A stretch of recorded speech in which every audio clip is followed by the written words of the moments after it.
Bismillahirrahmanirrahim. Assalamualaikum warahmatullahi wabarakatuh. Waalaikumsalam.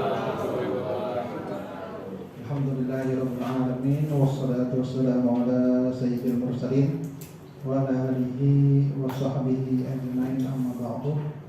Puja serta puji syukur hanya milik Allah Subhanahu wa taala. Shalawat dan salam kepada Rasulullah sallallahu alaihi wasallam. Bapak Ibu yang saya hormati, siang kali ini kita sharing kembali. Kalau kemarin bicara sharing pembelajaran berdiferensiasi, tadi ada kasusnya terjadi. Jadi apa yang disampaikan Pak Hendra tadi ya dengan terpaksa harus kita lakukan seperti itu. Kasus sederhana terjadi di 10 DPIB. Jadi siswa ini merasa bingung sebenarnya, bukan nggak nyaman ya, bukan masalah agama ternyata telah saya gali. Siswa ini nggak nyaman untuk belajar mulok bahasa Arab.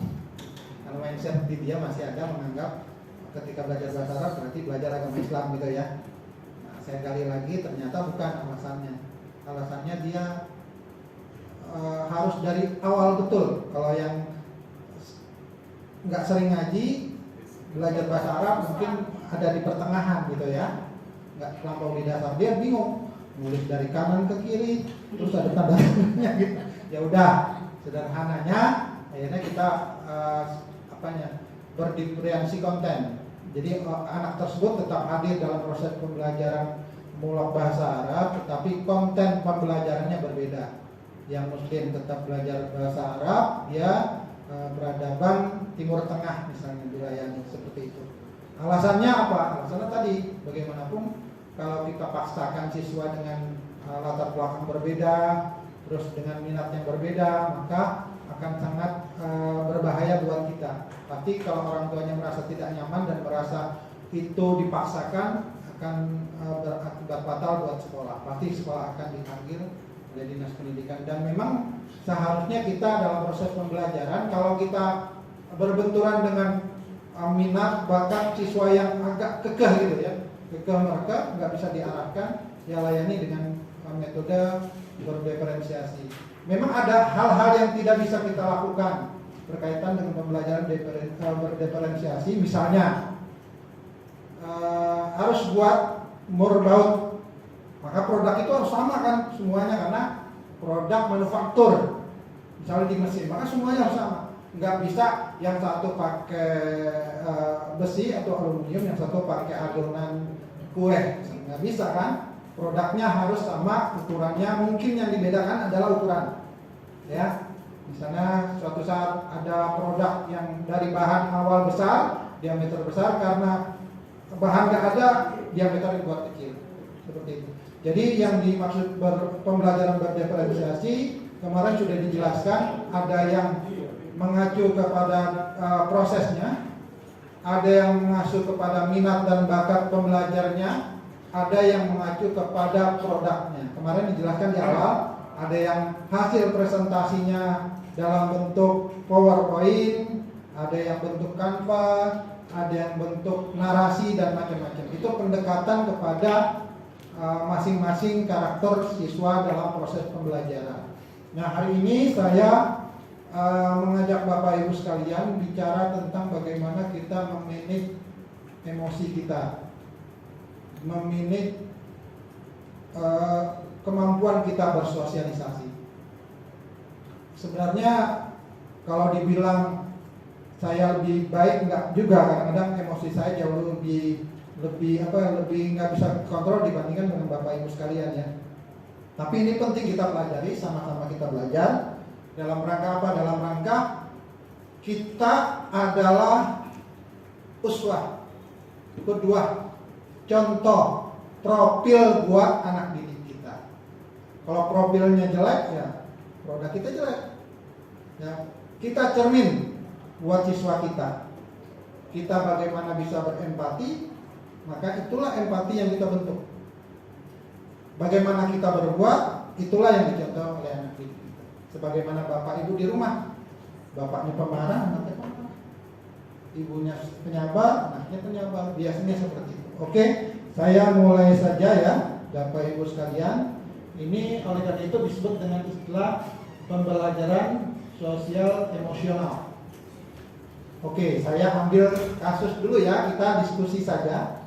Sekali lagi ini bukan mengajari, tapi kita benar-benar sharing. Saya juga masih proses belajar. Oke. Kasus 1 kita diskusi. Baterainya belum ada ya. Kasus pertama, Pak Ahmad seorang guru PPKN SMP, bukan SMA 65 yang pindah kemarin. Selama lebih dari 15 tahun. 5 tahun belakangan ia berperan sebagai wakil kepala sekolah bidang kesiswaan. Selain mengajar PPKN, perannya sebagai wakil kepala sekolah memberikan tanggung jawabnya untuk merancang kebijakan pendisiplinan siswa atau murid, melakukan supervisi dan pendampingan dalam kegiatan-kegiatan atau aktivitas yang berhubungan dengan kesiswaan. Nah, pada bulan September, kepala sekolah menunjuk Pak Ahmad sebagai ketua panitia perayaan ulang tahun sekolah. Kita baca dan melakukan refleksi setelah kita membaca. Saat itu jam pelajaran terakhir sebelum rapat panitia besar ulang tahun sekolah untuk memfinalisasi acara. Pak Ahmad masuk ke kelas 9 untuk mengajar mata pelajaran PPKN. Sejak pagi Pak Ahmad sudah mengajar 3 kelas yang berbeda secara berurutan. Biasa nih, ya, berurutan dari pagi sampai siang. Minta ke kurikulum nggak diubah-ubah karena memang padat benar jadwalnya. Gitu kan ya Bapak Ibu ya. Terutama yang pelajaran-pelajaran umum, kalau produktif banyak bolongnya. Pada pelajaran ini anak-anak diizinkan menggunakan gawai, menggunakan HP, menggunakan laptop mereka untuk mengerjakan proyek kelompok. Setelah beberapa saat, Pak Ahmad melakukan pengecekan apakah setiap murid bekerja sesuai dengan tugas dan tanggung jawab mereka. Saat mendekati meja salah satu siswa, Diana namanya, Pak Ahmad mendapati muridnya itu sedang menggunakan gawainya untuk mengerjakan tugas pelajaran lain. Ini kan biasa ya, hal yang lumrah biasanya terjadi pada siswa kita. Pak Ahmad spontan mengeluarkan kata-kata dengan nada tinggi. Diana, apa yang kamu lakukan? Ini biasa seperti itu ya. Karena udah capek, ada kegiatan, pikiran macam-macam, di rumah istri ngambek, anak cacingan, macam-macam lah. Jadi ini yang dari tadi kamu lakukan. Kata-kata ini mulai tinggi. Ya. Sisi ruang kelas terkejut, wajah Diana memerah. Dia tampak malu dan tidak menyangka Pak Ahmad merespon sekeras itu. Sering kan kita melakukan ini ya? Benar nggak? Bahkan mungkin lebih dari ini. Kalau sampai lempar HP mungkin enggak, tapi gebrak meja mungkin karena kondisi. Ya.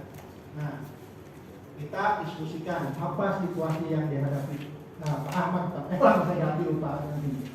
Mohon uraikan dengan singkat padat dan jelas kira-kira.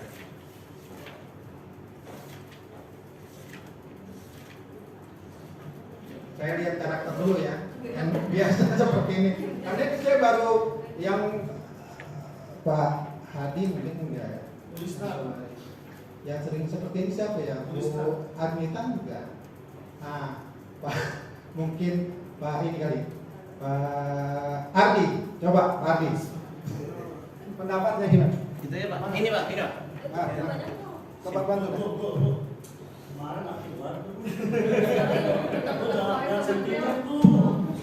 Bukan saya menganggap Pak Ardi begini ya. Kita kadang-kadang menghadapi hal seperti ini.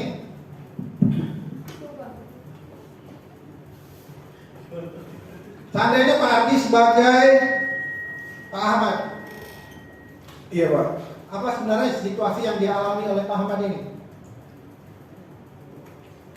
Bayangin aja Pak Ardi udah PNS 4A, jadi wakil kesiswaan, ngadapin siswa yang ketika disuruh belajar buka gawai yang lain, bahkan mungkin buka video porno di HP-nya.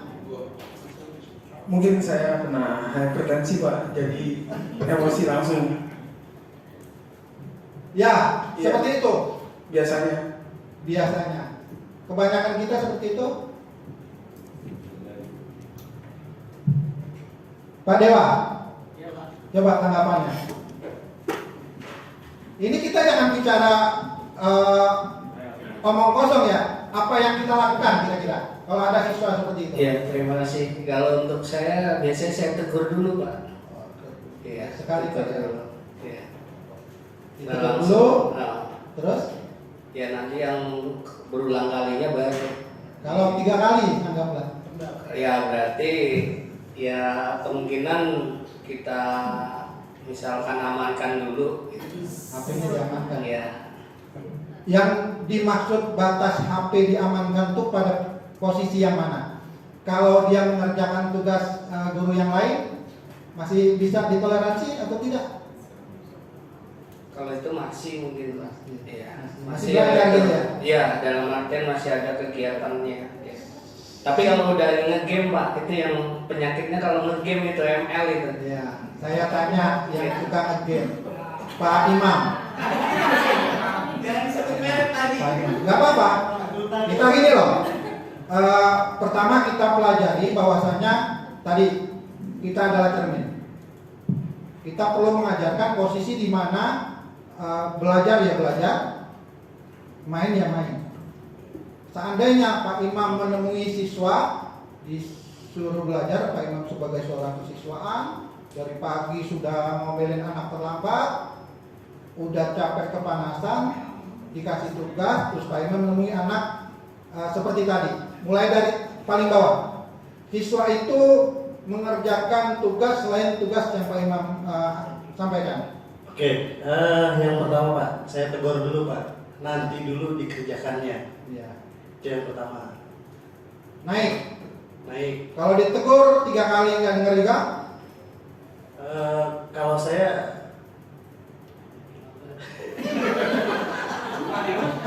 ini jawaban jujur atau bohong? Iya jujur lah. Ini kita dalam rangka posisi ya. Kadang seperti kemarin ya, saya posisi kurang enak, rasa kurang enak, body. Iya Pak.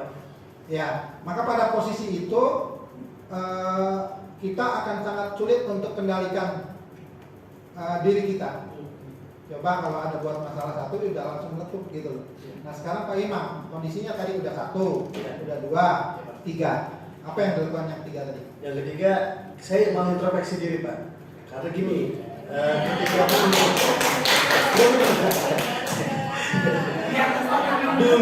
dulu kan kita kan sekarang jadi guru ya. Dulu kan kita siswa gitu. Jadi gini Pak, saya selalu ngomong ke anak-anak.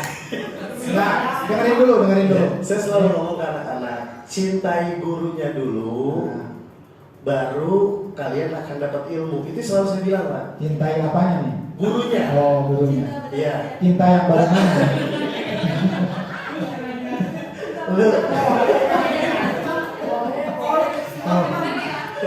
Harus jelas Pak Imam, karena sepertinya kecurigaan itu mulai timbul ini. Lanjut Pak Imam, lanjut. Serius.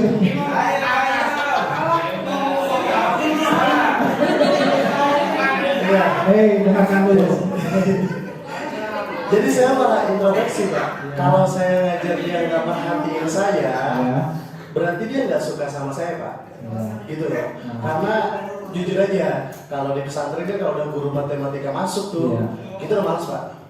Ya itu artinya memang saya selalu ngomong, cintai gurunya dulu, baru dapat ilmunya. Iya. Gitu itu. Baru dapat berkahnya lah. Baru dapat berkah. Saya selalu ngomong gitu Pak, karena saya nggak maksa anak untuk harus ngikut kemauan saya. Iya. Dia mau belajar, mau enggak, kadang-kadang ya tegur setegurnya aja Pak. Iya. Kalau untuk keras sih saya enggak kayaknya Pak. Paling saya gambar Pak. Itu Pak. Makasih. Oke. Hadiahnya ambil di mana Pak?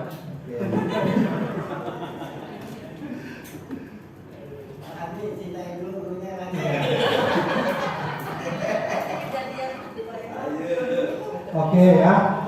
Memang kalau bicara kasus per kasus, ya kasus per kasus, kita akan banyak menemui hal-hal yang aneh menurut kita, dan kadang-kadang disitulah kita nggak bisa mengendalikan diri. Mungkin kalau masalah ini Pak Hadi bisa mengendalikan diri, tapi ada posisi di mana Pak Hadi nggak bisa mengendalikan diri, Saya nggak tahu di poin mana itu yang tiap-tiap orang berbeda-beda. Ada batas toleransinya yang berbeda-beda. Kalau tadi misalnya saya pertajam lagi, seandainya siswa itu main game baik, atau minimal video porno lah, gimana Pak Imam? Sudah batal ya? Batal. Enggak, yang jadi masalah Pak Imam melakukan apa pada saat itu? Langsung saya ambil HP-nya. Nah, ikut nonton. Saya pindahin dulu. Saya cerita dulu ya, Bapak Ibu sekalian. Saya masuk di tahun 2003 di sini, 2003. Saya pindah dari SMA 16 Jakarta. Tapi masih ngajar di sana, nggak pindah. 2 sekolah pada saat itu boleh. Ya memang kita kan nyari duit biar banyakan dikit ya, orang lain begitu. Karena dapat, ya dapat pendaringannya 2. Pada saat itu saya ngawas dengan namanya guru matematika almarhum Pak Haji siapa? Pak Arif, Pak. Bukan, yang rumahnya di Jaten tuh. Lupa namanya. Orang guru senior, guru ini baik banget, Haji Hambali almarhum. Suatu saat saya ngawat ujian sekolah.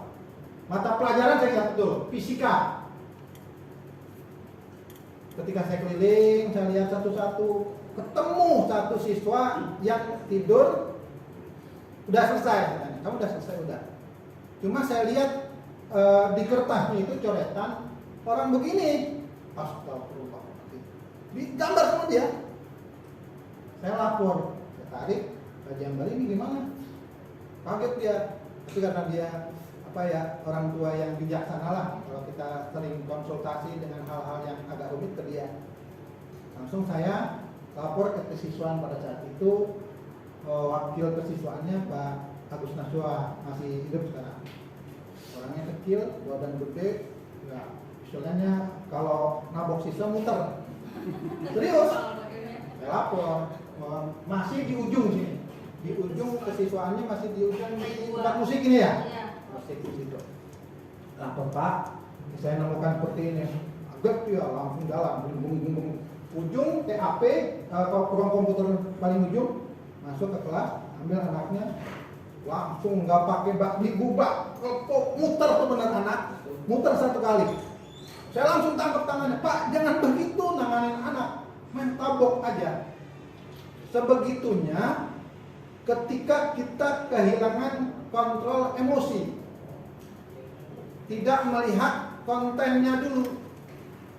Kenapa tuh anak seperti itu?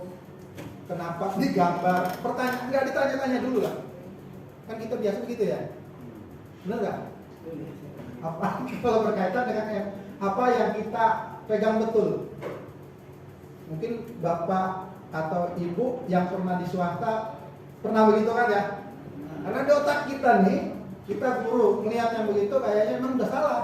Tapi cara penanganannya itu yang menurut Bapak sekalian pasti salah kan, main tabok aja. Kalau siswa itu tidak bermasalah secara fisik mungkin nggak begitu fatal, tapi kalau langsung ditabok dia muter terus jadi pingsan atau mati kan bisa terjadi. Nah hal-hal seperti ini mungkin kita harus mulai reda. Ada kejadian lagi, ini kejadian di SMA. Yang nabok, yang muter, dia nabok, mau nabok, jadi ini guru pernah stroke 1 kali. Dia pas mau nabok, darahnya naik, malah begini. Nah kita amankan bukan siswanya, malah kita amankan gurunya. Nah proses pembelajaran ini yang perlu kita